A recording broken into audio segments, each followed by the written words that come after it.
आशा करता हूं आप सब बहुत अच्छे होंगे। मेरा नाम है सिद्धांत अग्निहोत्री। स्टडी क्लोज पे आपका बहुत बहुत स्वागत है। चैप्टर 3 ये डेमो लेक्चर है दोस्तों। ये मतलब डेमो लेक्चर वैसे हमारे कोर्स पे तो लगातार अपडेट हो रहा है और आज मैं क्लास 6 की एनसीईआरटी पूरी अपडेट कर दूंगा। तो 8 चैप्टर्स हैं टोटल क्लास 6 में। तो हम ज्योग्राफी देख रहे हैं और ये यूट्यूब पे भी अपलोड होगा। इसके बाद अब लेक्चर्स अपलोड नहीं होंगे। सिर्फ और सिर्फ दोस्तों लोगों ने बहुत मेहनत की है इस कोर्स को बनाने में। सिर्फ 400 का कोर्स है, 6 to 12 तक की एनसीईआरटी, बहुत ही क्वालिटी कंटेंट मैं खुद पढ़ाऊंगा। मोशंस ऑफ द अर्थ की बात करेंगे। देखिए दो तरीके के मोशंस होते हैं, एक होता है रोटेशन और एक होता है रेवोल्यूशन। तो रोटेशन जब देखो धरती अपनी एक्सिस पे भी घूम रहा है, ये एक्सिस है, धरती ऐसे वेस्ट टू ईस्ट भी घूम रही है और ये सूरज है, धरती इसके इर्द गिर्द भी घूम रही है। तो दो तरीके का रोटेशन मतलब खुद से ही घूमना, ठीक है ना, खुद से ही चक्कर लगाना। तो जब धरती अपनी एक्सिस पे ही घूमती है 24 घंटे में उसको रोटेशन कहते हैं। और जब पूरे सूरज के इर्द गिर्द एक चक्कर लगाती है जिसमें 365 1/4 डेज यानी कि टोटल एक साल लगता है, उसको हम कहते हैं रेवोल्यूशन। ठीक है, तो ये चीज अब एक्सिस के बारे में मैं आपको बता ही चुका हूं, ये एक इमेजिनरी लाइन है। और आप समझिए कि जैसे ये धरती है, ये है पूरा का पूरा ऑर्बिट, ये सूरज है, ये पूरा ऑर्बिट है, यहां पे सारे प्लैनेट्स हैं। तो धरती का जो ऑर्बिट है वो है ऑर्बिटल प्लेन और इसका जो एंगल है ये है 66 1.5। जिस ऑर्बिट पे, जिस पाथ पे, जिस रास्ते पे धरती चक्कर लगाएगी सूरज के, उसको कहते हैं ऑर्बिट। अब जाहिर सी बात है कि जब धरती घूमेगी तो सूरज से सनलाइट भी तो लेगी ना। अब यही सनलाइट डिफाइन करती है कि कौन सा मौसम होगा, दिन होगी रात होगी। तो दोस्तों हम इसी तरीके से पूरे दिन को डिवाइड करते हैं, 12 घंटा दिन 12 घंटा रात, इसको कहते हैं सर्कल ऑफ इल्यूमिनेशन।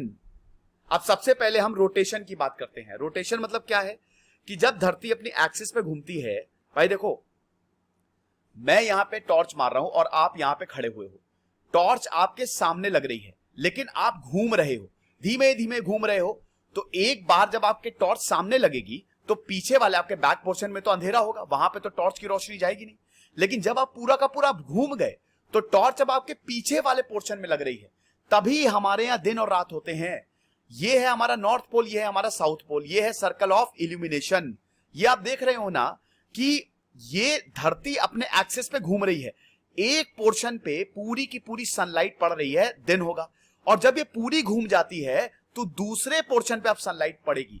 तो यानी कि इधर जो है, इधर आप देख रहे हो ना, यहां पे एक टाइम पे होगा रात, नाइट, क्योंकि धरती की जो सूरज है उसकी रोशनी यहां पे नहीं पड़ रही है। और इधर साइड पे, एक साइड पे होगा दिन, क्योंकि सूरज की रोशनी पड़ रही है। याद रखिएगा जिस तरीके से मैंने टॉर्च मारी, एक टाइम पे आपके एक ही पार्ट पे पड़ सकती है। या तो मैं ऊपर से टॉर्च मारूं आपके सर के ऊपर से, तब आपके हर जगह टॉर्च पड़ेगी। लेकिन अगर मैं आपके सामने से टॉर्च मार रहा हूं तो आपके आगे वाले हिस्से पे तो टॉर्च पड़ेगी, मतलब लाइट आएगी, पीछे वाले हिस्से पे कोई फर्क ही नहीं पड़ेगा। तो यानी कि पीछे वाला हो गया रात का हिस्सा, आगे वाला दिन का हिस्सा। ऐसे ही धरती में होता है, जब रोटेशन करती है ना तभी हमारे रात और दिन होते हैं। तो एक जो आपके सूरज का हिस्सा है वो सामने पड़ेगा और पीछे वाला हिस्सा रात में आ जाएगा, यानी कि वहां पे रात होगी। और जब वापस 12 घंटे बाद ये वाले हिस्से में, ये वाला जो हिस्सा देख रहे हैं आप, ये सूरज के सामने आ जाएगा, तो यहां पे दिन होगी, यहां पे रात होगी। ये रोटेशन का फर्क होता है। अब अगर मान लो धरती रोटेट ही ना करे तो आप समझो कि एक पार्ट तो, मतलब मान लो ये रुक जाए, रोटेशन रुक जाए, तो इस पार्ट में सनलाइट होगी और इस पार्ट में कुछ होगा ही नहीं। और आपको पता ही है कि जहां पे सनलाइट आती है वहां पे गर्मी होती है। सूरज सबसे बड़ा सोर्स ऑफ एनर्जी है ना, और जहां सनलाइट नहीं आएगी वहां पे ठंड होगी। रात में इसीलिए ठंड हो जाती है, क्योंकि जो सनलाइट आती है ना रात में, वो सब जितनी भी रेडिएशन अर्थ रिसीव करता है ड्यूरिंग द डे, वो रात में रेडिएट कर देगा, टेरेस्ट्रियल रेडिएशन जिसको बोलते हैं। तो दिन में तो गजब सनलाइट लेता है, गर्मी पड़ती, दोपहर में तो सूरज एकदम ऊपर होता है हमारे सर पे, लेकिन रात में ठंडी पड़ेगी। तो एक पार्ट तो पूरा ठंड में रहेगा अगर अर्थ रोटेट ना करे, और दूसरे पार्ट को हीट मिलती रहेगी, बहुत प्रॉब्लम हो जाएगी। अब 24 घंटे होते हैं। अब यहां पे आप समझो कि अगर हम रेवोल्यूशन की बात करते हैं तो रेवोल्यूशन मतलब होता है कि 365 1/4 डेज, यानी कि सूरज का एक चक्कर पूरा धरती ने कब लगाया है। अब जैसे ये सन है, सबसे बगल में है मरकरी, मरकरी पूरा एक चक्कर खाली 88 दिन में लगाता है।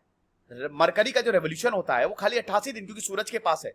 जितना ज्यादा सूरज से दूर होते जाओगे उतना ज्यादा टाइम लगेगा ना चक्कर काटने में। तो धरती का जो एक साल है वो 1/4 डेज, 365 1/4 डेज। अब ये 1/4 जैसे एक साल, जैसे मान लो कि अभी 2021 है, 2021, तो एक साल होगा 365 1/4 डेज, मतलब इतने समय में धरती ने सूरज का एक चक्कर लगा लिया। 2022 में अगेन 365 1/4 डेज, 2023 में 365 1/4 डेज, 2024 में भी 1/4 डेज, यानी कि 2021 का 1/4 1/4 1/4 1/4, 4 बार 1/4 1/4 1/4 और प्लस 1/4 ऐड करोगे, 4 कॉमन हो गया, 1 + 1 + 1 + 1 4 आ गया, तो 4/4 1, यानी कि एक दिन एक्स्ट्रा हो गया, इसलिए लीप ईयर पड़ता है।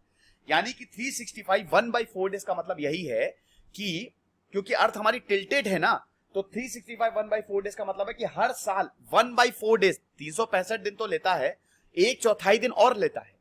तो 4 साल में 1/4 + 1/4 + 1/4 + 1/4, 1 हो गया ना, 1/4 कितना हुआ 25%, तो 25% + 25% + 25% + 25%, 100 हो गया, मतलब 1, यानी कि हर चौथे साल में एक दिन और बढ़ जाएगा, समझे। तो अब अगर उसको पूरा दिन में देखो तो 6 घंटा हो गया, 6 hours सेव्ड एवरी डे, और ये ऐड हो जाते हैं 1/4 डेज में, समझे आप। अब अगर हम साल को डिवाइड, साल की बात करें तो साल जो है वो 4 सीजन में है। एक होता है आपका समर, गर्मी का सीजन, एक होता है सर्दियों का सीजन, एक होता है स्प्रिंग बसंत, और एक होता है ऑटम। तो अब ये 4 सीजन है। अब सीजन जो होते हैं वो भी चेंज होते हैं। देखो दिन और रात आप समझ गए, रोटेशन की वजह से, रेवोल्यूशन की वजह से सीजन चेंज हो गए। कैसे? जब यहां पे सब सनलाइट से रिलेटेड है, जब बहुत तेजी से सनलाइट पड़ेगी, सूरज एकदम आपके सामने होगा तो भयानक गर्मी पड़ेगी। जब सूरज आपके सामने नहीं होगा, जब सनलाइट कम पड़ेगी तो सर्दी पड़ेगी। जब एकदम ठीक ठाक होगा, बीच में होगा, तो आपके बसंत ऋतु आएगी, ना ज्यादा गर्मी ना ज्यादा सर्दी। तो 21st of June northern hemisphere is tilted towards the sun, और जो रेज हैं they fall directly to the tropic of cancer. मतलब यहां पे आओ, इसमें देखो आप, बेस्ट, ये मैं आपको समझा देता हूं, ये लिखा हुआ है, जो समझाया है ये लिखा हुआ है। अब आप ये देखो, ये है हमारा सन, सूरज, ठीक है, ये हमारी धरती चक्कर लगा रही है। तो सबसे पहले ये है आपका नॉर्दर्न हेमिस्फीयर, ये है आपका सदर्न हेमिस्फीयर।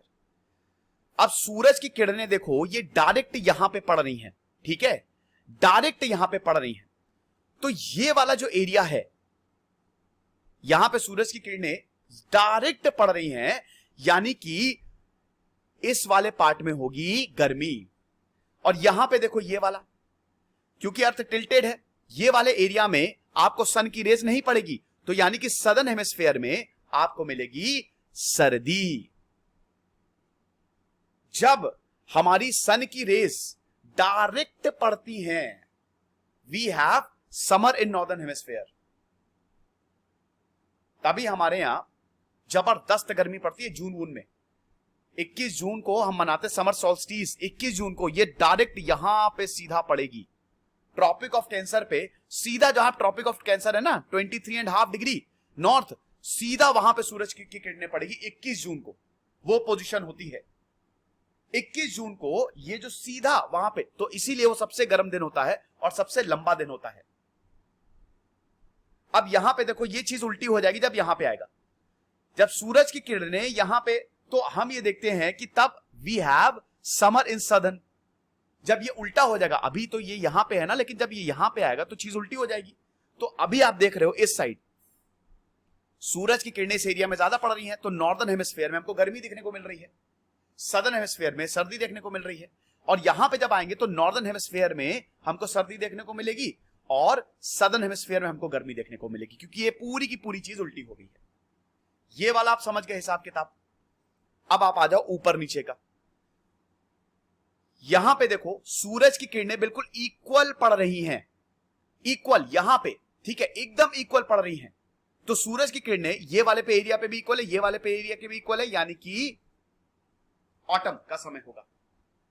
और यहां पे भी सूरज की किरणें इक्वल पड़ रही हैं, यहां पे देख रहे हो नीचे में इधर साइड पे ये वाला एरिया भी इक्वल, ये वाला भी एरिया भी इक्वल, यानी कि यहां पे ऑटम। एक पॉइंट ऐसा होता है, एक दिन ऐसा होता है कि जब सूरज की किरणें बिल्कुल इक्वल पड़ती हैं, उसको कहते हैं हम इक्विनॉक्स। इक्विनॉक्स मतलब होता है कि जब दिन और रात इक्वल हो, 12-12 घंटे का, एकदम दिन भी 12 घंटे रात भी 12 घंटे।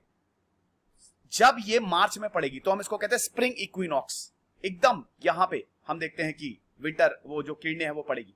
और जब ये ऑटम में पड़ेगी, इसको 23 सितंबर, तो हम कहते हैं इसको ऑटम इक्विनॉक्स। सॉल्स्टिस का मतलब ये होता है, समर सॉल्स्टिस का मतलब ये होता है कि दिन बड़ी रात छोटी। विंटर सॉल्स्टिस का मतलब ये होगा कि दिन छोटा रात बड़ी। समझे आप? जैसे हमारे यहां पे, क्योंकि आपने अक्सर देखा होगा कि जब गर्मियों में दिन बड़ा होता है, क्यों? क्योंकि गर्मियों में मैंने बताया ना कि ये वाला देखो एरिया डायरेक्ट सनलाइट के सामने होता है वो एरिया, तो सनरेज ज्यादा मिलती है, इसीलिए दिन बड़ा होता है। लेकिन वहीं जब विंटर आता है, 6 महीने बाद, 6 महीने पे मौसम बदल जाते हैं, तो जब विंटर आएगा तो ये चीज उल्टी हो जाती है। तब वो जो एरिया गर्मियों में ज्यादा सनलाइट ले रहा था, अब सर्दियों में वो सनलाइट के बिल्कुल बाहर चला गया है। तो इसीलिए क्योंकि सनलाइट कम है तो दिन छोटे होंगे, रात बड़ी होगी। सिंपल सा कंसेप्ट है।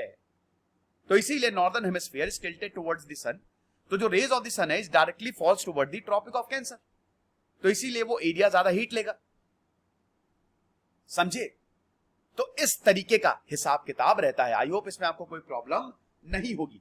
जो वहां पे आपको समझाया गया ना, 22 दिसंबर को क्या होगा, ट्रॉपिक ऑफ कैप्रिकॉर्न, ये direct rays of the sun toward the south pole, क्योंकि साउथ पोल उधर टिल्ट होगा। यही चीज जो मैंने आपको बताया है, ये है ना 22 दिसंबर को, तो ये साउथ पोल जो है ना, साउथ पोल, ये आपका नॉर्दर्न, ये सदर्न। साउथ पोल जो है, यहां पे आपको गर्मी ज्यादा मिल रही है ना, क्योंकि ये टिल्टेड है सन की तरफ। ये वाला है साउथ, ये है ट्रॉपिक ऑफ कैप्रिकॉर्न, सीधा सन की रेज यहां पे आ रही है, तो यहां पे गर्मी होगी और यहां पे सर्दी होगी, यानी कि पूरा का पूरा उल्टा हो गया है हिसाब किताब। और 21 मार्च और 23 सितंबर को जो सन की रेज है वो इक्वेटर पे फॉल करती है, और जब भी सन की रेज इक्वेटर पे फॉल करेंगी, ये इक्वेटर है, यहां पे जैसे ही सनरेज फॉल करेंगी तो इक्वल होगा। इक्विनॉक्स मतलब equal day and equal night, तो इसीलिए ना ज्यादा सर्दी होगी और ना ज्यादा गर्मी होगी। तो 23 सितंबर में ऑटम सीजन होता है नॉर्दर्न हेमिस्फीयर और स्प्रिंग सीजन होता है सदर्न हेमिस्फीयर। समझ गए? तो ये चीज है। आई होप इसमें आपको कोई प्रॉब्लम नहीं होगी। सिंपल सा लेक्चर था। खुश रहिए, पढ़ते रहिए। सिद्धांत अग्निहोत्री साइनिंग ऑफ।